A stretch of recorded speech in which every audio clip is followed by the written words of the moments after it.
So that's my number one bicep exercise because you can easily overload these. It doesn't take a whole lot of weight to fail within that 7 to 10 rep range.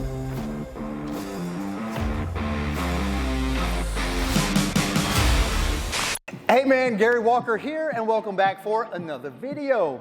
Today, I'm gonna show you what exercises are best for helping you build one of the most recognizable muscles in a man's body, your bicep. In today's video, I'm gonna give you the only 3 exercises you need for big biceps. But first, if you haven't already gotten your free Ripped in 6 workouts, then make sure you get those as soon as you finish watching this video. These are 6-minute workouts that will help you get ripped abs in just a few minutes per day. There are also some other really cool resources when you download these workouts, so make sure you click on the link in the description box below so we can send those straight to you. All right, so moving on to biceps. The biceps are made up of more fast twitch muscle fibers than slow twitch, meaning you want to choose at least one exercise that allows you to overload your biceps within the 7 to 10 rep range. All right, so knowing that's how the biceps are set up, and it's gonna be a little different for everybody, but most everybody is gonna have more fast twitch muscle fibers. Usually it's 60% to 40%. All that means, again, is fast twitch works better with a little bit heavier load than slow twitch. Not that we don't wanna do both, because within this workout we are, but the reason I'm mentioning that is because exercise selection is gonna be paramount for maximizing the load. And for all of my older men, if you don't know this, I don't typically recommend any barbell work, especially for any type of bicep movement. It's just keeping you in a fixed position, which makes it really hard on your wrist and even your elbows, and it can even affect your shoulders. So I like doing a lot of dumbbell work. Let's get into these. Let's go ahead and grab a couple 25-pound dumbbells, show you exactly what these should look like. You can do these alternating or together. Either one is gonna be fine. The difference is how long this exercise is gonna take. Obviously, if you're doing one side, the other side, it takes a little bit longer. But one thing I want you to focus on when you're doing these is don't turn these into cheat curls. Keep your core tight, keep your shoulders back, rotate those elbows, and then I like to supinate. So what is supination? If my palms stay facing my body in this position, that is a neutral hand position, which is known as a hammer grip. If my palms are facing away from my body at the bottom, this is a supinated position. And if I go and have my palms facing behind my body, that's a pronated position.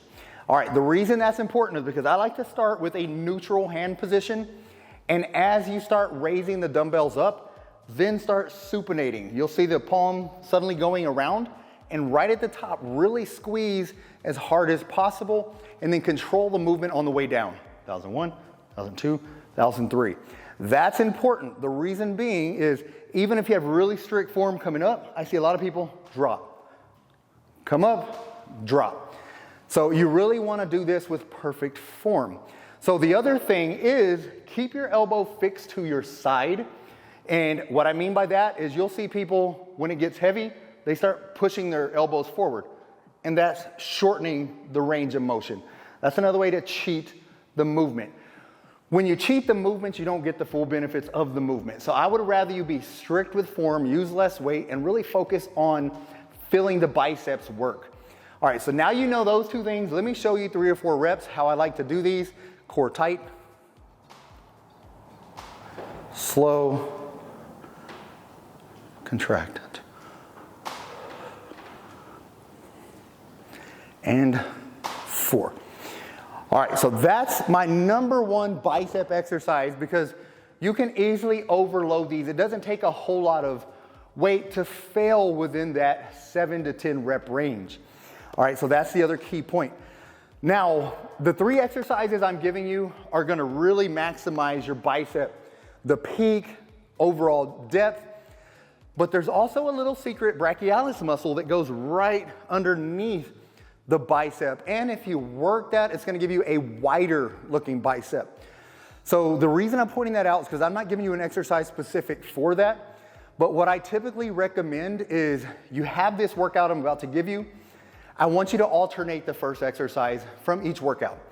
You're gonna do the 3 I'm sharing now. The next time you work your arms, you're gonna sub out this supinated curl with hammer curls. That's all you're gonna do. Hammer curls, and then the other 2 I'm about to show you. So The neutral grip is what's really gonna work that brachialis muscle, so that's why that is key. You're gonna be working it every other week, or you can do this workout even twice a week if you want. So that's the thing, depending on the overall volume of your overall workout. If you're really trying to grow your arms, I like adding frequency. So it's okay to do this twice a week, but the key to making it work optimally is cutting back on some of your other exercises and really focus on specializing the arm training for at least 6 to 8 weeks. All right, now, exercise number 2, we're gonna work from a different angle. A lot of this is shoulders and elbows. So basically all I mean by that, shoulders are perfectly in line with my body when I'm doing a bicep curl, the one I just showed you. Now what we wanna do is put our shoulder into flexion, meaning arms in front of our body. So we're gonna work our biceps with our arms in front of our body. And one of the best exercises to do that with is a preacher curl. There's different types of preacher curls. There's the 45-degree angle you'll see. I've got a 90-degree angle one here, but it's the same concept. Shoulders in front of my body. Nice full stretch. Nice contraction at the top. All right, so that's basically what you want to do. The other key thing, if you have something similar to this setup, is don't allow even though your shoulders are in front of your body, you don't want to push them and extend them to that extent. All right, so basically I like getting them right here back. You'll notice where that's at. Now I get a nice full stretch in the biceps. Nice contraction at the top. I'll show you 3 reps here.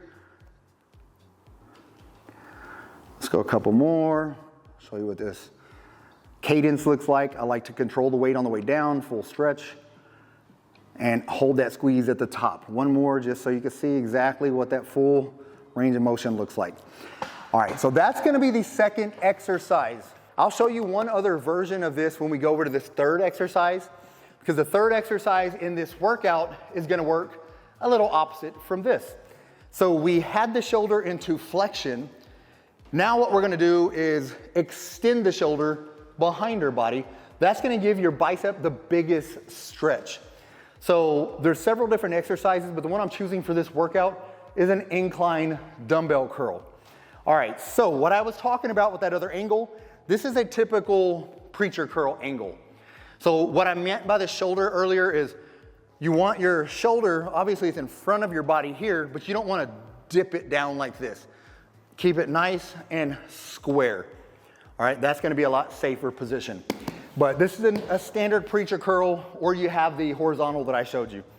All right, so third exercise, like I mentioned, is the incline dumbbell curls, which happens to be one of my all-time favorite bicep exercises.